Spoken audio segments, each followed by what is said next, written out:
के द्वार पर पधार गए और वैकुंठ के द्वार पर पधार करके सम्मिलित पुकार करने लगे, प्रार्थना करने लगे। इसका अर्थ यह है कि जब जीवन में कोई समस्या आए, संघर्ष से जब समस्या समाप्त न हो तो प्रार्थना में उतर जाना चाहिए। ये देवता भी प्रार्थना में उतर गए, भगवान की प्रार्थना। प्रार्थना में बहुत बल, प्रार्थना में बड़ी शक्ति। इसलिए सभी धर्मों में प्रार्थना अनिवार्य रूप से की जाती है। नाम भले ही उनका कुछ भिन्न है, लेकिन कुल मिला के वो प्रार्थना है। हम लोग प्रार्थना करते हैं, पाश्चात्य जगत के लोग प्रेयर करते हैं, इस्लाम जगत के लोग नमाज करते हैं, लेकिन है प्रार्थना। मैं निवेदन करना चाहूंगा, ये जो प्रेयर है ये प्रार्थना का ही बिगड़ा रूप है। व्याकरण में शब्द है प्रार, प्रार से ही बनी है प्रार्थना, और उसी प्रार का बिगड़ा रूप है प्रेयर। विश्व की जितनी भी भाषाएं हैं सब संस्कृत से निकले हैं। संस्कृत सबकी माता है, सभी भाषाओं की जननी है संस्कृत। हमारे संस्कृत में शब्द है नमः, इसका मतलब नमस्कार, झुकना, नमः। और नमः का ही बिगड़ा रूप इस्लाम जगत में है नमाज। नमः का ही बिगड़ा रूप नमाज। सबकी मां, लेकिन देखने में आज लगता है कि दुर्दशा भी अगर सबसे ज्यादा किसी भाषा की है तो संस्कृत की। सबसे ज्यादा दुर्दशा संस्कृत भाषा की है, जबकि ये सबकी मां है, जननी है। कलयुग है ना, कलयुग में मां की दुर्दशा, संस्कृत की दुर्दशा।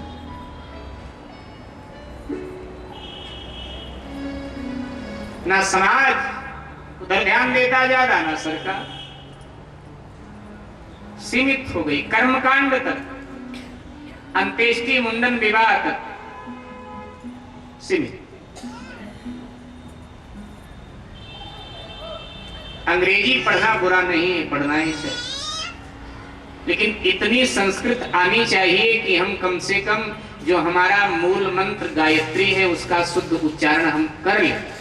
इतनी तो संस्कृत में आनी चाहिए। आखिर भारतीय हैं, हम नहीं आदर करेंगे संस्कृत का तो कौन करेगा? और संस्कृत की अनदेखी करने से बहुत सारी कुरीतियां हमारे समाज में पनप गई।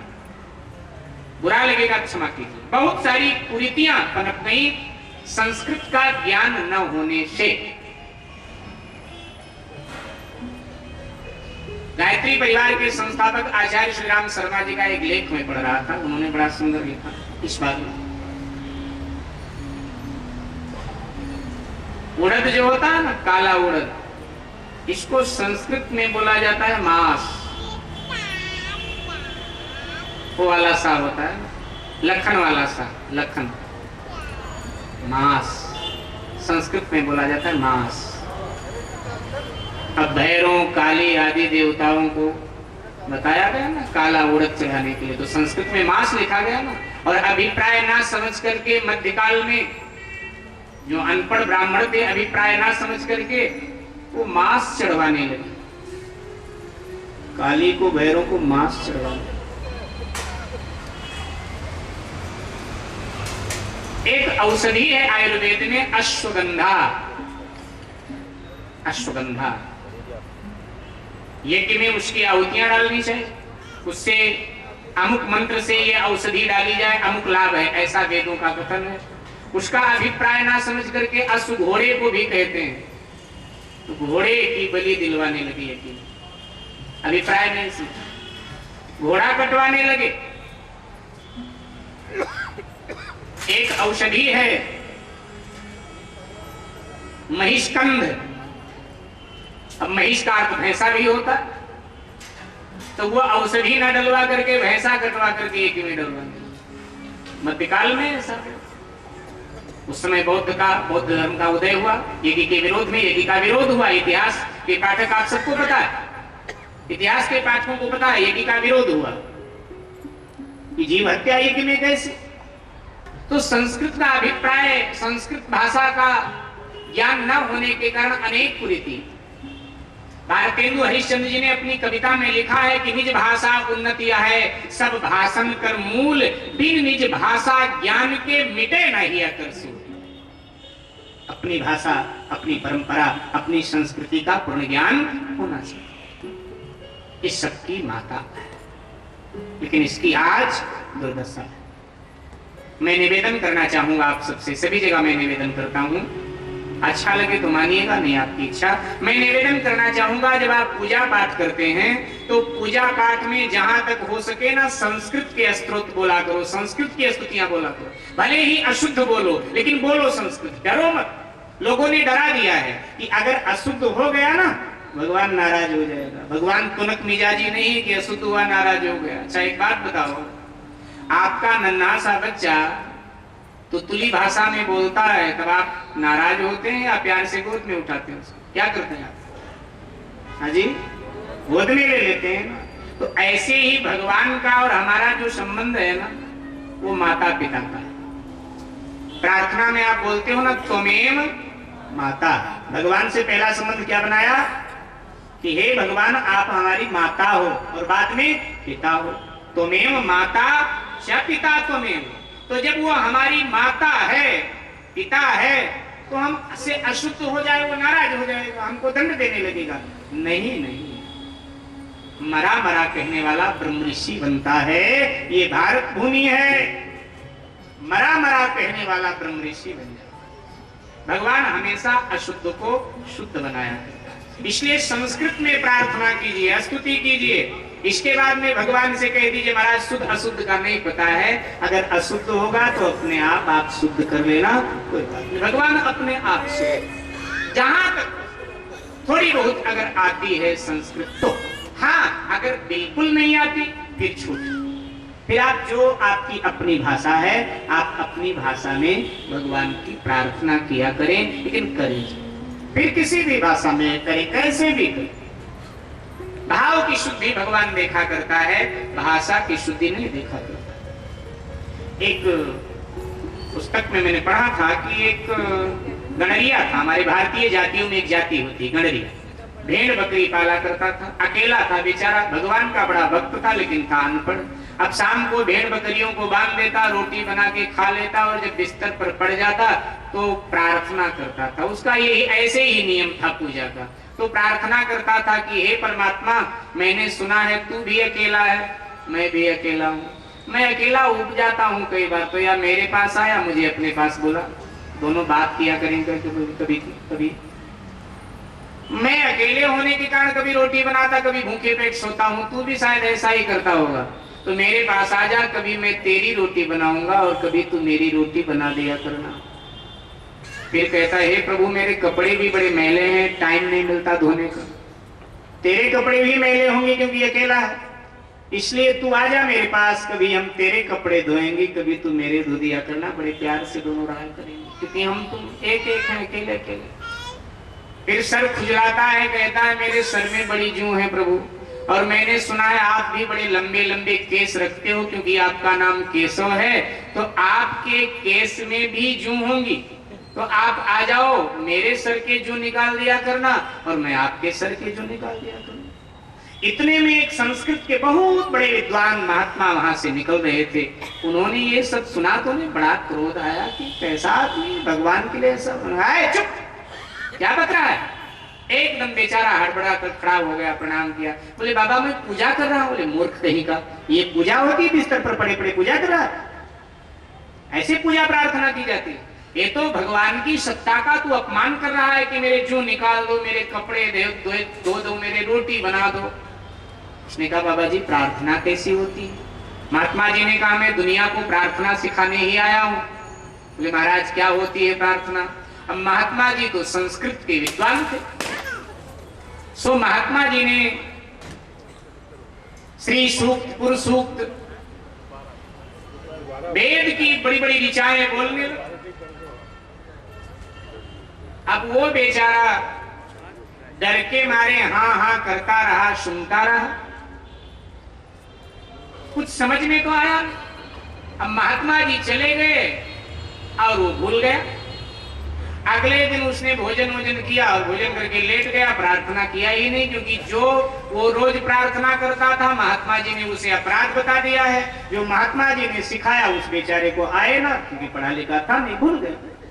उसी समय आकाशवाणी हो गई महात्मा जी के लिए, ऐ महात्मन, मैंने तुम्हें दुनिया में भेजा था कि सबको भक्ति के रास्ते पर लगाओ, लेकिन तुम तो उल्टा काम कर रहे हो। जो भक्ति के रास्ते पे लगे हैं उनको हटा रहे हो।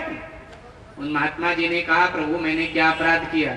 ले वो गणरिया जब अपनी टूटी फूटी भाषा में प्रार्थना करता था तो उसकी प्रार्थना सुनकर बैकुंठ में मैं खिलखिला के हंस पड़ता था, मेरा मनोरंजन हो जाता था, और तुमने उसकी प्रार्थना बंद करवा दिया। जाओ उसको बोलो कि वो जल्दी प्रार्थना करे, मैं सुनने के लिए उतावला हो रहा हूँ।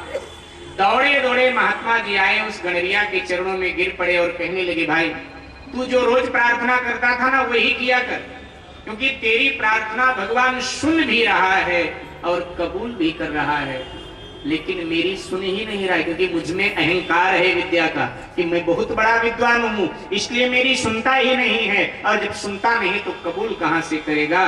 तो जहां तक हो सके संस्कृत आती है तो संस्कृत में, बिल्कुल नहीं आती तो जो भी भाषा आपकी है आप अपनी भाषा में भगवान की प्रार्थना किया, लेकिन करें कुछ बातें जानना।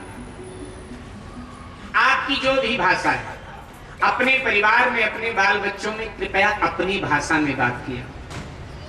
राजस्थानी आप हैं तो अपनी राजस्थान की भाषा बोलिए, पंजाबी हैं तो अपनी पंजाबी भाषा, परिवार में अपनी भाषा बोलना। जो हमारी उपभाषाएं हैं उनका लोप हो रहा है धीरे धीरे, नहीं, परिवार में अपनी भाषा। और साल में ज्यादा नहीं तो 4 बार भारतीय वेशभूषा धारण किया करो, भारतीय परिवेश पहना करो, 4 बार, ज्यादा नहीं तो 4 बार। माताएं बहनें तो पहनती ही हैं, भाइयों से निवेदन करूंगा 4 बार। नवयुवक, जो घर के नवयुवक हैं उनको भी पहनाइए, बच्चों को भी पहनाइए, 4 बार साल में कम से।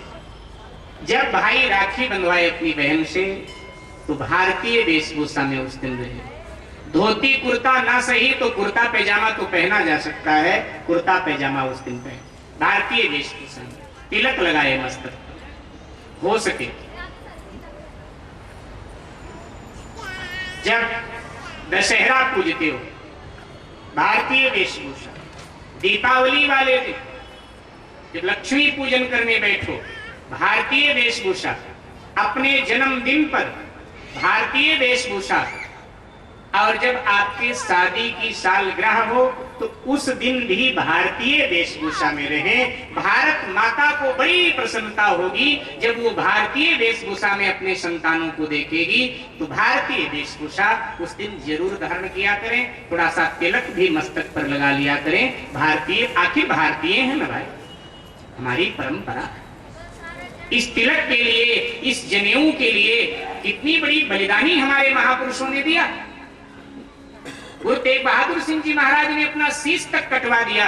आज भी शीशगंज गुरुद्वारा उस इतिहास का हमें याद दिला रहा है कि तिलक जनेऊ के लिए इस महापुरुष ने अपना सर कटवा दिया। तिलक और जनेऊ की रक्षा के लिए गुरु गोविंद सिंह, गुरु तेग बहादुर सिंह जी महाराज कितनी बलिदानी थी। इसलिए रोज नहीं तो इन 4 पर्वों पर जरूर भारतीय वेशभूषा हम धारण करें। तो प्रार्थना की बात चल रही थी। प्रार्थना 2 प्रकार की होती है मेरे भाई बहन, एक व्यक्तिगत प्रार्थना, एक सामूहिक प्रार्थना। व्यक्तिगत प्रार्थना से व्यक्तिगत लाभ होता है लेकिन देर में। व्यक्तिगत प्रार्थना देर में सुनता है भगवान, क्योंकि व्यक्तिगत प्रार्थना में हमारा स्वार्थ होता है ना। और सामूहिक प्रार्थना में एक समूह का, एक राष्ट्र का, एक समाज के कल्याण का भाव होता है। सामूहिक प्रार्थना परमात्मा जल्दी सुनाता है। जब राष्ट्र संकट में हो, समाज संकट में हो, तब सामूहिक प्रार्थनाएं की जाती हैं और सामूहिक प्रार्थना परमात्मा जल्दी सुनता है। यहां हम सब समूह में प्रार्थना करें। चैतन्य महाप्रभु ने लिखा है कि जिस परिवार में विचारधाराएं भिन्न हो, विचारधाराएं आपस में न मिलती, परिवार में कुछ ऐसा हो, कलह क्लेश का माहौल। चैतन्य महाप्रभु कहते हैं कि उस परिवार के लोग सप्ताह में एक दिन सामूहिक भजन करें, प्रार्थना सामूहिक, परिवार के जितने सदस्य हैं सब मिलकर, और एक दिन सामूहिक भोजन करें। ऐसा 6 महीने करें, ऑटोमेटिक सब बदल जाएगा। अचानक कुछ दिन के बाद सब बदल जाएगा, सब ठीक हो जाएगा। लेकिन सामूहिक भजन सप्ताह में एक दिन करें और सामूहिक भोजन करें। अब व्यक्ति कहता है सामूहिक भोजन तो महाराज हो सकता है, लेकिन ये भजन वाला झंझट जो किया ये गड़बड़ किया। शर्म लगती है भजन करते हुए, सामूहिक कैसे भजन करें? सामूहिक भजन और सामूहिक भोजन का बड़ा महत्व है। जब ये देश मुगलों के अधीन था, हिंदू टूट रहा था, तलवार के जोर पर इस्लाम कबूल कराया जाता था उसे, उस समय भारतीय संस्कृति में गुरु नानक देव जी महाराज का पदार्पण हुआ, आप सबको पता है। और गुरु नानक देव जी महाराज ने किया क्या? संगत और पंगत की परंपरा का जन्म दिया। संगत और पंगत की परंपरा, गुरु नानक देव जी महाराज। संगत में भजन कीजिए और पंगत में भोजन कीजिए, और संगत पंगत की परंपरा ने हमको टूटने नहीं दिया। अनाचार बहुत हम पर हुए, लेकिन आज भी हिंदू धर्म सर उठाकर खड़ा हुआ है। हिंदू टूटने से बचा, हिंदू धर्म नष्ट होने से बचा, संगत और पंगत की परंपरा का जन्म दिया गुरु नानक देव जी। आज भी हमने तो छोड़ दिया, लेकिन गुरुद्वारा जी में कभी आप जाते होंगे तो आपने देखा होगा, वहां संगत में भजन होता है और पंगत में भोजन होता है। कोई छोटा नहीं, कोई बड़ा नहीं, कोई ऊंचा नहीं, कोई नीचा नहीं, सब समान रूप से बैठ करके भोजन करें। पंगत में भोजन और संगत में भजन। लेकिन हमारे यहाँ संगत और पंगत दोनों का अभाव है, ये हमारी कमी है। बुरा लगे तो क्षमा करना, कई बार अपनी कमी अपने को बुरी लगती, ये हमारी कमी कई बार मंदिरों में देखने को मिलता है। पंडित जी रामायण कह रहे हैं, लेकिन कोई सुनने वाला नहीं, भगवान नहीं सुन रहा है। जो भक्त आ रहा है, समय कहाँ है? शिव जी पे जल डाला, फटाफट चरणामृत ले आओ। अकेले ही पंडित जी भोग डाल दिया करते हैं, अपना पढ़ करके भोग डाल। क्या अभाव? संगत में भजन नहीं है और पंगत में भोजन भी नहीं है। इसलिए हिंदुस्तान में हिंदू पर ही दबाव बनाया जा रहा है। हिंदुस्तान में हिंदुत्व खतरे में, आज खतरे में।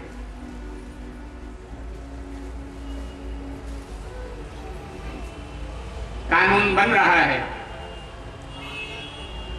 अल्पसंख्यकों का विरोध आपने अपने भाषण में जरा सा किया तो आपके लिए कारागार है। उनके धर्म पर जरा सी टीका टिप्पणी आपने किया तो आपके लिए कारागार है। लेकिन वो आपके धर्म के लिए टीका टिप्पणी करते हैं तो कोई कानून नहीं। अल्पसंख्यक है, कोई कानून। संगत और पंगत की परंपरा की बड़ी आवश्यकता है। संगत में भजन हो और पंगत में भोजन हो। इसी को वहां सामूहिक भजन, सामूहिक भोजन कहा है चैतन्य महाप्रभु ने। गुरु नानक देव जी ने संगत और पंगत कहा है, केवल भाषा का अंतर है, बात एक ही है। तो सामूहिक प्रार्थना में बड़ा बल होता है। देवता सामूहिक प्रार्थना कर रहे हैं, आइए हम सब भी इस प्रार्थना में सम्मिलित हो जाते हैं देवताओं के साथ। देवता भगवान को पुकारने लगे, हे प्रभु, आवश्यकता पुनः पड़ गई है, अवतार लो, अवतार लो, अवतार लो। तो सभी लोग प्रार्थना में सम्मिलित हो। जो गा सकते हैं गाएंगे, नहीं गा सकते हैं तो ताली बजा करके उत्साहवर्धन करेंगे। सभी लोग भाव से सर्वेश सर्व सुधार को अवतार लो, अवतार लो, सर्वेश सर्व सुधार को अवतार लो, अवतार लो, सर्वेश सर्व सुधार को अवतार लो, अवतार लो, अवतार लो, अवतार लो, अवतार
सिंधु में करुणामयी हिलोल। मायापति जगुपति त्रिभुवनपति सुरपति लक्ष्मीपति जाग उठा। डोली जिस समय शेष सैया तब वो पृथ्वीपति जाग उठा। दुखियाओं का करुणा क्रंदन सचमुच प्रभाव दिखलाता है। नर क्या है नारायण तक का सिंहासन हिल हिल जाता है। नर क्या है नारायण तक का सिंहासन हिल हिल जाता है। नर क्या है नारायण तक का सिंहासन हिल हिल जाता है। दुखियाओं का करुणा क्रंदन दुखियाओं का करुणा क्रंदन सचमुच प्रभाव दिखलाता है। सचमुच प्रभाव दिखलाता है। नर क्या है नारायण तक का सिंहासन हिल हिल जाता है। नर क्या है नारायण तक का सिंहासन हिल हिल जाता है। नारायण तक का सिंहासन हिल हिल जाता है।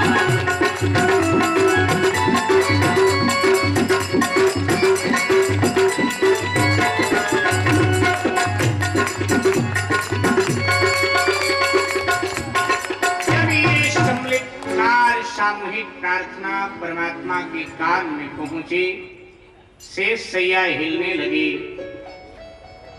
भगवान उसी समय बोल पड़े, हे देवताओं पृथ्वी साधु समाज धैर्य धारण करो। एक बार पुनः हम समस्त अखिल ब्रह्मांड के कल्याण के लिए ब्रजमंडल में अवतार लेने वाले हैं। देवकी वसुदेव को माता पिता बनाकर अवतार लेंगे। नंद यशोदा का बाल क्रीड़ा का दर्शन करा के आसुरी शक्तियों का विनाश करेंगे।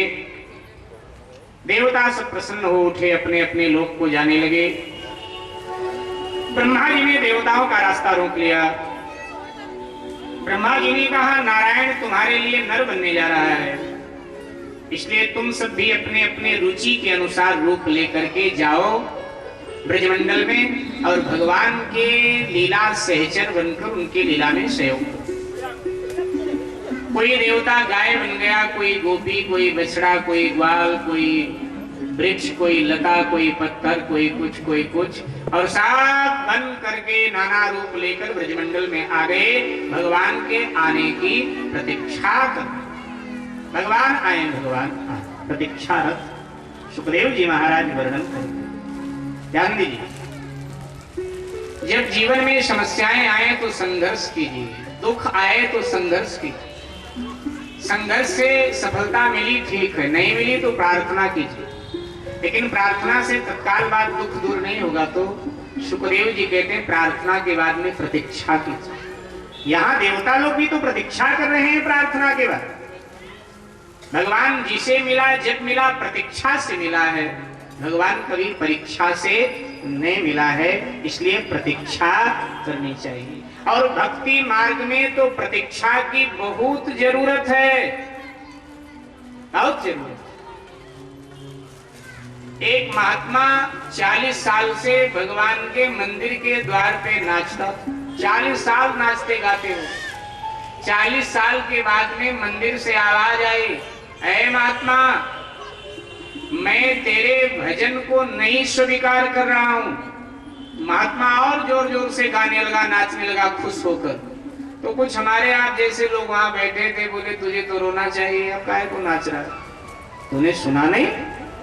आवाज मंदिर से आई है कि मैं तेरे भजन को नहीं स्वीकार कर रहा हूं, रोना चाहिए। महात्मा ने कहा, हम क्यों रोए, हमको नाचेंगे गाएं, भगवान जब स्वीकार नहीं कर रहा। महात्मा ने कहा, कम से कम 40 वर्ष के बाद में ये तो पक्का हो गया कि भगवान स्वीकार नहीं कर रहा है लेकिन सुन रहा है। हमको तो ये भी नहीं पता था सुनता भी है कि नहीं। लेकिन 40 साल के बाद में पक्का हो गया कि स्वीकार तो नहीं कर रहा है, लेकिन सुन रहा है, और अगर सुन रहा है तो कल स्वीकार भी कर लेगा, कोई जल्दी नहीं। भक्ति मार्ग में तो फिर प्रतीक्षा करना ही पड़ता है। बिंदु जी महाराज लिखते हैं, यदि नाथ का नाम दया निधि है तो दया भी करेंगे कभी ना कभी, कोई जल्दी नहीं प्रभु, जब समय मिले तो इधर भी देख लेना, कोई जल्दी नहीं, हम प्रतीक्षा में बैठे। यदि नाथ का नाम दया निधि है तो दया भी करेंगे कभी न कभी। जब सिंधु तरे जो बड़े से बड़े, जब बड़े से बड़ा पापी को भगवान ने तार दिया तो कहते हैं बिंदु जी, जब सिंधु तरे जो बड़े से बड़े तो ये बिंदु तरेगा कभी न कभी, कभी न कभी उद्धार मेरा भी होगा। भगवान सोचेगा बड़े दिनों से कचरा ढो रहा हूं, अब तो इसका उद्धार कर दूं, तो कभी न कभी आप कर ही दोगे। इसलिए जल्दी मेरी नहीं, मुझे नहीं है कि अभी मेरा उद्धार होना चाहिए, अभी आप कृपा करो, जब समय मिले तो देख लेना। यदि नाथ का नाम दया निधि है तो दया भी करेंगे कभी न। भक्ति मार्ग में प्रतीक्षा, तो आप ये सब प्रतीक्षा कर रहे हैं। सुखदेव जी महाराज कहते हैं, राजन, मथुरा में उग्रसेन नाम के प्रतापी राजा का शासन है, ये आहूब का पुत्र है, कृष्ण वंश से इसका संबंध है, कृष्ण वंशी है, मथुरा में इसका शासन है। इसके एक पुत्र है जिसका नाम कंस है। कंस के अतिरिक्त 7 पुत्र और थे उग्रसेन के, कुल मिला के 8 थे। कंस बड़ा है। कंस का अर्थ होता है हिंसका रूपा सह कंसा, जिसकी हिंसा में रुचि हो उसको कंस कहते। कंस बड़ा अनाचारी निकला, धर्मात्मा पिता का दुराचारी निकला, दिग्विजय करके सभी नरेशों पर अधिकार प्राप्त कर लिया। और आज महाराज उग्रसेन से कहा कि पिताजी आप वृद्ध हैं, इसलिए शासन सत्ता मुझे सौंप दीजिए, क्योंकि मैं आपका पुत्र हूं तो राज्य पर मेरा स्वतः अधिकार है। उग्रसेन ने कहा हाँ अधिकार तो है, लेकिन मैं तुझे बता देना चाहता हूं, तेरे जैसे पुत्र को मैं मथुरा का अधिपति बनाऊंगा ही नहीं। नीति कहती है कि राजा का पुत्र दुराचारी है तो अपने पुत्र को राज्य न देकर प्रजा में से किसी सदाचारी का चुनाव करके उसे राजा घोषित करे, तो मैं प्रजा में से किसी सदाचारी को ही मथुरा का राज्य दूंगा। तेरे जैसे दुराचारी पुत्र को अगर मैं मथुरा का राजा बना दूंगा तो हमारी जो प्यारी प्रजा है उसे तू खून के आंसू रुला देगा। इसलिए पुत्र तो है, लेकिन फिर भी मैं ये शासन तुझे नहीं सौंप। जब 2 टूक पिता के वचन सुने तो कंस ने उसी समय मगध की सेना बुला लिया, जरासंध की, अपने ससुर जरासंध की सेना बुला लिया। मगध की सेना मथुरा के चप्पे चप्पे पर पहले तैनात कर दिया और फिर जबरन उग्रसेन को बंदी बनाकर कारागार में डाल दिया। पिता को मथुरा का राजा बन बैठा, नाना प्रकार का कर प्रजा पर लगा दिया। अनाचार, व्यभिचार, पापाचार के द्वारा कंस ने प्रजा को संत्रस्त कर दिया, दुखी कर दिया। कंस की एक बहन है, चचेरी बहन है, देवक उग्रसेन के छोटे भ्राता हैं, उनकी बेटी देवकी, जिसका लालन पालन उग्रसेन महाराज ने ही किया था।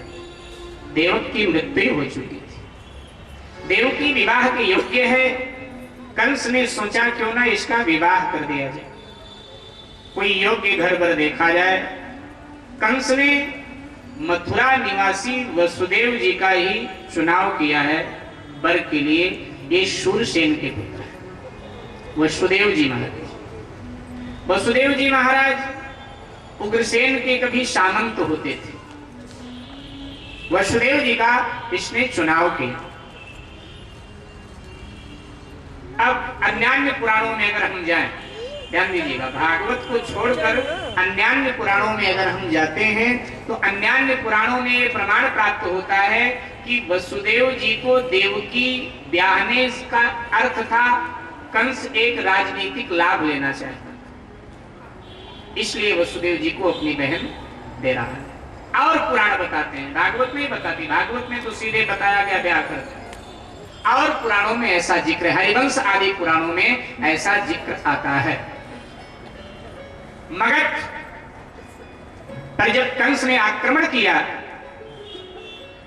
तो मगध का जो राजा जरासंध है वो बड़ा बलवान है, कंस से जीता नहीं गया। और तब वसुदेव जी ने युद्ध करके मगध के नरेश जरासंध को बंदी बनाकर कंस के चरणों में झुकने के लिए मजबूर कर दिया। कंस इस बात को जानता था कि हमारे अनाचार का विरोध अगर कोई मथुरा में करने की शक्ति रखता है तो वसुदेव ही है, इसलिए वसुदेव को बहन ब्याह दूंगा, वसुदेव मेरा हो जाएगा, मेरा राज्य निष्कंटक हो जाएगा। इसलिए कंस ने ऐसी चाल चली। अन्यान्य पुराण इस बात को कहते हैं। वसुदेव जी के पास विवाह का प्रस्ताव लेके गया। वसुदेव जी यद्यपि विवाहित थे, फिर भी उन्होंने सोचा कि भाई कंस राजा है, इसकी बहन मुझे ब्याही जाएगी तो राज समाज में भी मेरा सम्मान होगा। भागवतकार कहते हैं प्रतिष्ठा के लोभ में वसुदेव जी महाराज ने देवकी का हाथ लेना स्वीकार कर दिया। और लोभ हमेशा दुख देता है भाई, चाहे प्रतिष्ठा का लोभ क्यों ना। वसुदेव जी विवाहित हैं। क्या नाम है वसुदेव जी की पत्नी का? राधे राधे, रोहिणी। ठीक है, लेकिन केवल रोहिणी ही नहीं, भागवत में 2 ही पत्नियों का जिक्र आया है। वसुदेव जी महाराज के 8 पत्नियां थी, 8। ब्रह्मवैवर्त पुराण में, गर्ग संहिता में, हरिवंश पुराण में उनका जिक्र है। 8 पत्नियां थी वसुदेव जी की। पौरवी, रोहिणी, भद्रा, मदिरा, रोचना, इला, घृतदेवा और फिर देव। अब कई लोग टीका टिप्पणी करते हैं, लेकिन ध्यान दीजिएगा उस समय स्त्रियों की संख्या ज्यादा थी, पुरुषों की संख्या कम थी, इसलिए एक को कई विवाह करना पड़ता था, सामाजिक मर्यादा का ध्यान रखते हुए। इसलिए एक पुरुष कई विवाह करता था। उस समय स्त्रियों की संख्या अधिक थी उस समय, आज स्त्री की संख्या घट। तो जब 7 पत्नियां उपलब्ध थी तो वसुदेव जी को कोई जरूरत नहीं थी 8वें विवाह की, लेकिन प्रतिष्ठा का लोभ आया और ये दुख दे गया। शास्त्रकार कहते अभिमान सुरापानम गौरवम घोर रौरवम प्रतिष्ठा सुकरी विष्ठा त्रयम त्यक्त्वा सुखी भवेत्। शास्त्रकार से पूछा गया सुखी होने का क्या रास्ता है, तो शास्त्रकार ने कहा 3 चीजों को छोड़ दो। क्या? अभिमान, गौरव और प्रतिष्ठा। अभिमानम सुरापानम, सुरापान की तरह, मदिरापान की तरह वर्जित है। गौरवम घोर रौरवम, गौरव तो घोर रौरव नरक है। और प्रतिष्ठा सुकरी विष्ठा, प्रतिष्ठा सुअर के विष्ठा के समान है। त्रयम त्यक्त्वा सुखी भवेत्, जो इन तीनों का त्याग कर देता है वो सुखी हो जाता है। अपने आप प्रतिष्ठा मिले तो लेने में कोई बुराई नहीं, लेकिन प्रतिष्ठा के लिए भाग दौड़ नहीं करना चाहिए। कई बार विधायक जी का दौड़ा हो ना कॉलोनी में, तो फोटो खिंचवाने के चक्कर में भीड़ में पड़ोसी को धक्का दे देता है, भले ही हड्डी टूट जाए बेचारे की, लेकिन फोटो जरूर खिंचवा लेता है कि प्रतिष्ठा का लोभ है ना, साहब के साथ मेरी फोटो हो जाएगी तो लोग कहेंगे साहब तक इनकी पहुंच। प्रतिष्ठा का लोभ है, इसलिए बड़ी दौड़ कर रहा है। प्रतिष्ठा स्वतः मिले तो ले लो, कोई दिक्कत नहीं, ना मिले कोई बात। तो यहाँ प्रतिष्ठा के लोभ में वसुदेव जी फंस गए। बारात लेकर ब्याहने गए। देवकी वसुदेव जी का विवाह संपन्न हुआ। आज भाई अपने बहन को उसके घर छोड़ने चला। बड़ा प्यार करता था, प्रेम नहीं करता था, प्यार करता था। 3 सोपान है, प्यार, प्रीति, प्रेम। प्रेम सर्वोच्च अवस्था, प्रेम सर्वोच्च अवस्था। प्रेम बड़ा पावन होता है, बड़ा पवित्र होता है। वहां कोई स्वार्थ नहीं होता, वहां तो बस केवल देने की भावना होती, लेने का भाव नहीं। राधा कृष्ण का प्यार नहीं है, प्रेम है। वो तो प्रचलित भाषा में कह देते प्यार, प्रेम है, वहां प्यार नहीं। लेकिन यहाँ प्यार था, अपनी बहन को बहुत प्यार करता था। छोड़ने जा रहा, जब मध्य रास्ते में इसका रथ पहुंचा, आकाशवाणी हुई, ऐ कंस, जिस बहन से तू इतना प्यार करता है उसका 8वां पुत्र तेरा काल होगा। ये कहना था प्यार खत्म।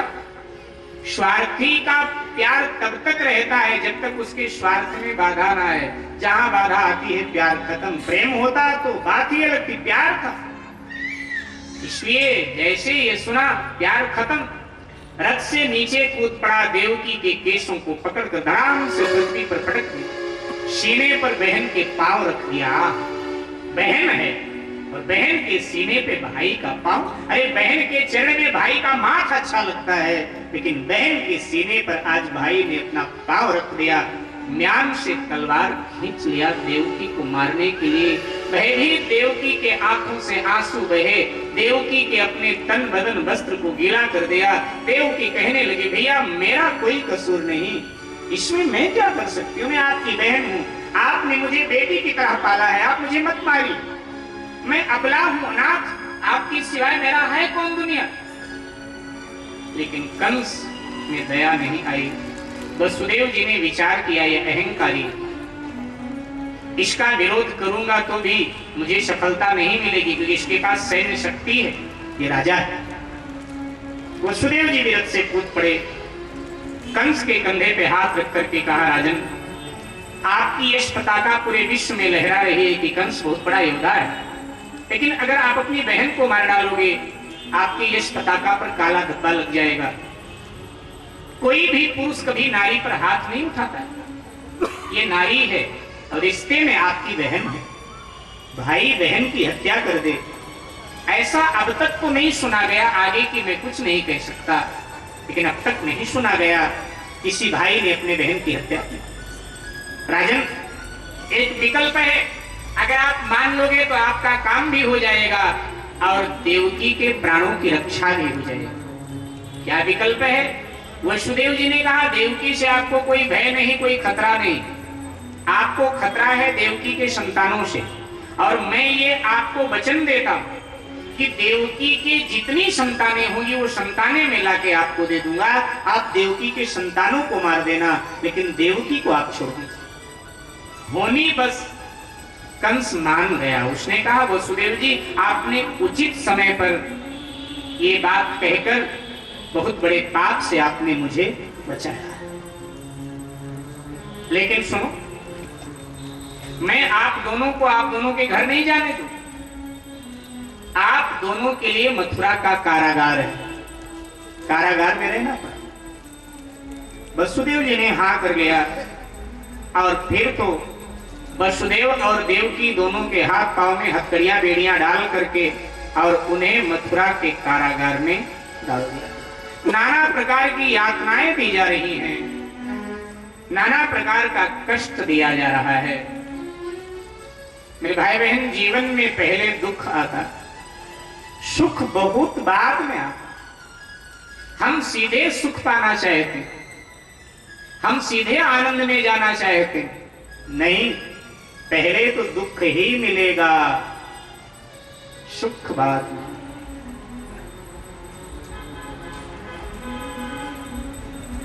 एक बार फर्श वाले पत्थर में, मंदिर में जो फर्श था, फर्श वाले पत्थर ने मूर्ति वाले पत्थर से पूछा कि भाई तू भी पत्थर हम भी पत्थर, दोनों एक ही खदान से एक ही पहाड़ से निकले, लेकिन तुझे लोग माला पहनाते हैं, चंदन लगाते हैं, आरती करते हैं, मेरे ऊपर जूते चप्पल पांव रखते हैं, ऐसा क्यों? मूर्ति वाले पत्थर ने कहा, भैया हैं एक ही बिरादरी के हम तुम दोनों, लेकिन तेरे ऊपर जब कारीगर का छेनी हथौड़ा पड़ा तब तू टूट करके टुकड़े टुकड़े हो गया, इसलिए तुझे फर्श में लगा दिया गया। तेरे ऊपर जूते चप्पल पांव रखे जाते हैं और मेरे ऊपर कारीगर के अनगिनत छेनी हथौड़े पड़े, लेकिन मैं टूटा नहीं, चट्टान का चट्टान बना रहा। तो हमारी देव मूर्ति बना दी गई और कोई भक्त ला करके मंदिर में पधरा दिया, हम भगवान हो गए, हम पूजे जाने लगे, लेकिन तू टूट गया, इसलिए तू नहीं पूजा गया, तू फर्श में लगा दिया गया। कभी कहता है, समर में घाव खाता जो उसी का मान होता है, छुपा उस वेदना में भी मधुर वरदान होता है। सृजन में झेलता जो चोट छेनी का हथौड़ी का, सृजन में झेलता जो चोट छैनी का हथौड़ी का, वही पाषाण मंदिर में कभी भगवान होता है, वही पाषाण मंदिर में कभी भगवान होता है। सृजन में झेलता जो चोट छैनी का हथौड़ी, वही भगवान बनना, तो सहन करना। कृष्ण ऐसे नहीं मिला, नहीं, कितना सहन किया वसुदेव देवकी ने। कहा ये जीवन कभी खुशियों का मेला है, कभी आंखों में पानी है, जिंदगी और कुछ भी नहीं, सुख दुख की कहानी है। सभी लोग गुनगुनाइएगा भाव से।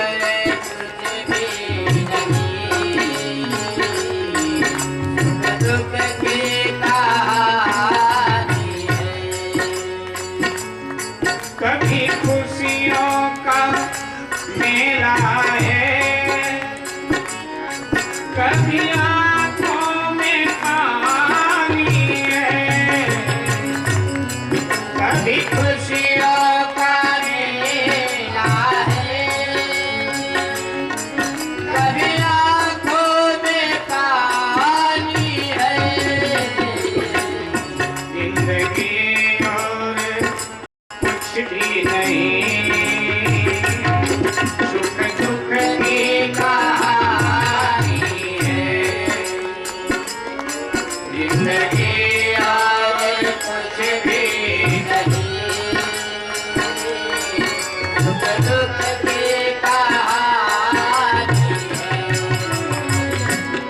सच पूछो तो दुनिया में बस रोना ही रोना है।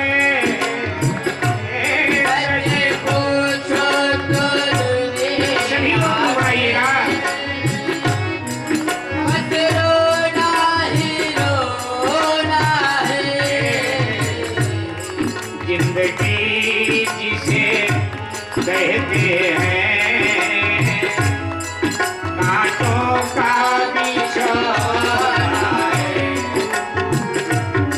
जिंदगी जिसे कहते हैं, कांटों का बिछोना है। आहे सिकवे आंसू ये गम की निशानी है। आहे सिकवे आंसू ये गम के निशानी है, जिंदगी और कुछ भी नहीं, सुख दुख की कहानी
अपने अपनी शूली अपने कंधों पे उठानी है, अपनी शूली अपने कंधों पे उठानी